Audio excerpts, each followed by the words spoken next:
दोस्तों, आज हम बात करेंगे एक ऐसे कलाकार के बारे में जिसने प्लेबैक सिंगिंग में एक ऐसा मुकाम बनाया कि भारत के शोमैन राज कपूर की आवाज़ भी बने, जो कि मुकेश के अलावा किसी की आवाज़ पर लिप सिंग नहीं करते थे। महान गायक किशोर कुमार को भी अपनी आवाज़ दी। इन्हें हिंदी फिल्म जगत में 6 बार फिल्म फेयर अवार्ड भी दिया गया और अपने समय में सबसे कम पेमेंट सिर्फ 1 रुपये लेकर भी गाना गाते थे। आज भी उनको संगीत का बेताज बादशाह, शहंशाह तरन्नुम भी कहा जाता है। इनके बारे में जानने के लिए हमारे साथ जुड़े रहें और इस वीडियो को पूरा अंत तक जरूर देखें। ऐसे महान गायक का नाम है मोहम्मद रफ़ी। मोहम्मद रफ़ी साहब का जन्म 24 दिसंबर सन 1924 को पंजाब में अमृतसर के पास के शहर कोटला सुल्तान सिंह में हुआ। वह अपने परिवार में अपने 6 भाइयों में से एक थे। उन्होंने अपनी स्कूल की शिक्षा पंजाब में ही पूरी की। पढ़ाई के बाद सन 1937 में वह अपने परिवार के साथ रोजगार की तलाश में लाहौर में आकर बस गए। उस समय मोहम्मद रफ़ी साहब की उम्र लगभग 7 साल की थी। परिवार की आर्थिक हालत ठीक न होने के कारण वह उस समय से ही अपने बड़े भाई के साथ नाई की दुकान पर काम करने लगे। उनको बचपन से ही कुछ न कुछ गाने गुनगुनाने का बहुत शौक था। इसमें सबसे हैरान करने वाली बात तो यह है कि उनके परिवार में कोई भी व्यक्ति संगीत से जुड़ा हुआ नहीं था। कहा जाता है कि जब वे अपने भाई की दुकान में होते थे तो काम करते समय भी कुछ न कुछ गाते गुनगुनाते रहते थे। उस समय एक बुजुर्ग फकीर उनकी दुकान के पास से अक्सर गुजरा करते थे, जो कि बहुत ही सुरीली आवाज़ में गाया करते थे। उनकी सुरीली आवाज़ से प्रभावित होकर बालक रफ़ी उनका पीछा किया करते थे और दुकान पर बैठकर उस फकीर की आवाज़ की नकल किया करते थे। लेकिन इनकी नकल में भी बहुत मधुरता और सुरीलापन था। अधिकांश लोग रफ़ी साहब का गाना सुनने के लिए दुकान पर आने लगे। इससे रफ़ी साहब के भाई साहब की दुकान भी अच्छी चलने लगी। उनकी गायन के प्रति इस रुचि को देखकर उनके भाई साहब ने उन्हें संगीत की शिक्षा लेने के लिए उस्ताद अब्दुल वाहिद खान जी के पास भेज दिया, जहाँ से रफ़ी साहब ने गाना सीखना आरंभ किया। उसके बाद उन्होंने पंडित जीवन लाल मट्टो और फिरोज निज़ामी जी से भी संगीत की शिक्षा ली। कहा जाता है कि उन्होंने ट्रेडिशनल के साथ साथ क्लासिकल सिंगिंग में भी बहुत अभ्यास के साथ अपनी आवाज़ को बहुत निखारा और बहुत ही छोटी आयु में अच्छे गायक बन गए। उस समय में वह ऐसे गायक बने जिन्होंने मात्र 13 साल की आयु में all India radio Akashvani Lahore में गाया। रेडियो पर उनके गाने का किस्सा बहुत ही दिलचस्प है।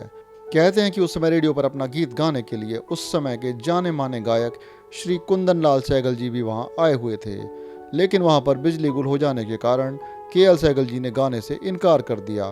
तो उस समय प्रशंसकों को शांत करने के लिए रफ़ी साहब के बड़े भाई साहब ने रेडियो स्टेशन को आग्रह किया कि रफ़ी साहब को गाने का मौका दिया जाए। उसके बाद रेडियो विभाग ने उन्हें गाने की अनुमति दे दी। रफ़ी साहब के गीत को उस समय काफ़ी सराहा गया। उस समय वहां पर उस समय के जाने माने संगीतकार श्री श्याम सुंदर जी भी उपस्थित थे। उस कार्यक्रम के बाद से उन्होंने रफ़ी साहब को अपने स्टूडियो में बुलाया। वहीं से रफ़ी साहब के जीवन का संगीतिक सफ़र शुरू हुआ। उन्होंने सन 1944 में श्याम सुंदर जी के संगीत निर्देशन में एक पंजाबी गीत, जो कि एक पंजाबी फिल्म गुल बलोच में फिल्माया गया था, वह गीत उन्होंने बखूबी गाया। चूँकि वह पंजाब के रहने वाले थे, इसलिए उनकी गायन शैली पंजाबी भाषा पर बिल्कुल सटीक बैठ रही थी। आइए अब बात करते हैं रफ़ी साहब के पारिवारिक जीवन के बारे में। उनकी शादी बेगम विकलिस से हुई और उनके घर 7 संतानों ने जन्म लिया। उनके 4 बेटे और 3 बेटियां थीं। वह बहुत ही शर्मीले स्वभाव के व्यक्ति थे, लेकिन वह बहुत ही दरिया दिल और हंसमुख भी थे। उसके बाद सन 1944 में रफ़ी साहब मुंबई में आ गए।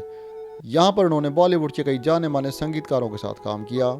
आरंभ में उन्होंने महान संगीतकार नौशाद जी के साथ कई फिल्मों में गाया। उन्होंने नौशाद के साथ फिल्म अनमोल घड़ी से एक गीत तेरा खिलौना टूटा गाया, जो कि बहुत पसंद किया गया। तेरा खिलौना टूटा बालक, तेरा खिलौना टूटा। इसके बाद तो बॉलीवुड संगीत में उनकी आवाज़ का जादू सा चलने लगा। अब उन्हें एक के बाद एक कई फिल्मों में गाने के अवसर मिलने लगे। उन्होंने फिल्म लैला मजनू, जुगनू, शाहजहां, मेला, दुलारी और शहीद में कई गीत गाए, जो उस समय लोगों की जुबान पर छाने लगे। इस समय मोहम्मद रफ़ी साहब कामयाबी की ऊंचाइयों पर कदम रख चुके थे, लेकिन इतनी सफलता हासिल करने के बाद भी उनका स्वभाव बहुत ही सादगी से भरा रहता था। कहते हैं कि वह कभी भी किसी संगीतकार के साथ गाने की पेमेंट को लेकर कोई बात नहीं करते थे। उनका केवल यही उद्देश्य था कि मैं एक अच्छा गीत गाऊं जो कि सब लोगों को पसंद आए।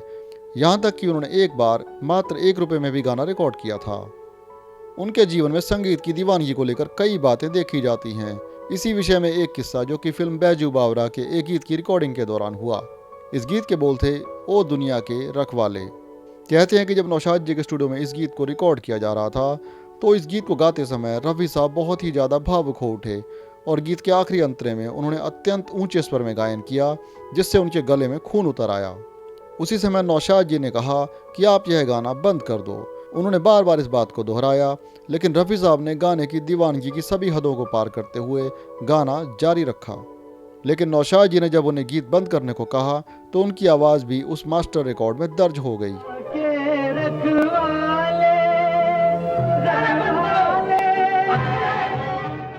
इसके बाद रफ़ी साहब ने मुंबई में कई अन्य संगीतकारों शंकर जयकिशन, सचिन देव बर्मन, राहुल देव बर्मन, ओपी नैयर और लक्ष्मीकांत प्यारेलाल के साथ कई फिल्मों को ऐसे गीत दिए जो कि बॉलीवुड संगीत का एक अमर इतिहास बन चुके हैं।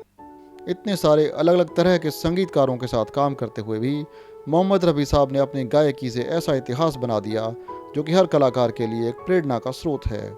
उनकी गायकी की यह विशेषता थी कि वे हर प्रकार के गीत को गाते समय बिल्कुल सहज हो जाते थे, यानी कि गीत धार्मिक हो, रोमांटिक, नृत्य संगीत या दर्द से भरा हुआ, वह हर गीत को बहुत ही रूह से गाते थे।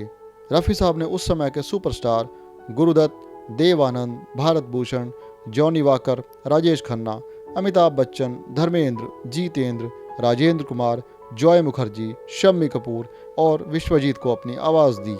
उनके अलग अलग अंदाज में गाए हुए कई गीत जो कि आज भी पसंद किए जाते हैं, उनमें से एक प्रेम गीत बहारों फूल बरसाओ, मेरा महबूब आया है, दर्द भरा गीत ये दुनिया ये महफिल मेरे काम की नहीं, एक डांस हिट चांद मेरा दिल चांदनी हो तुम, एक कव्वाली पर्दा है पर्दा पर्दे के पीछे पर्दा नशी हैं, इन सब गीतों को आज भी बहुत पसंद किया जाता है। उन्होंने बॉलीवुड में सन 1940 से लेकर 1980 तक लगभग 26,000 गीत गाए जो कि उस समय में एक विश्व रिकॉर्ड माना गया। मोहम्मद रफ़ी ने हिंदी के अलावा और भी कई प्रादेशिक भाषाओं में गाया और अपनी बहुआयामी प्रतिभा को दुनिया के सामने उजागर किया।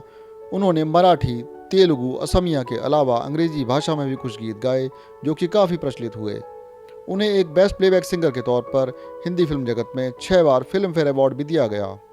साल 2016 में भारत सरकार द्वारा उन पर एक डाक टिकट भी जारी किया गया। संगीत की दुनिया का यह महान सितारा 31 जुलाई सन 1980 को अचानक हार्ट अटैक होने से हमसे सदा के लिए अलविदा हो गया। मोहम्मद रफ़ी साहब के जाने के बाद प्रसिद्ध गायक मोहम्मद अजीज़ ने एक गीत मोहम्मद रफ़ी तू बहुत याद आया को गाया। इस गीत को फिल्म में अमिताभ बच्चन पर फिल्माया गया है। मोहम्मद रफ़ी तू बहुत याद। आज हमारे बीच रफ़ी साहब मौजूद नहीं, लेकिन उनकी आवाज़ आज भी अमर है, जिसे सदियों तक संगीत की दुनिया में हमेशा याद रखा जाएगा। दोस्तों, संगीत जगत से जुड़ी ऐसी ही जानकारी हम आगे भी देते रहेंगे। अगर आपको हमारा यह वीडियो पसंद आया तो लाइक, कमेंट और शेयर करना ना भूलें और हमारे चैनल को सब्सक्राइब जरूर करें। हमारे साथ जुड़े रहने के लिए धन्यवाद।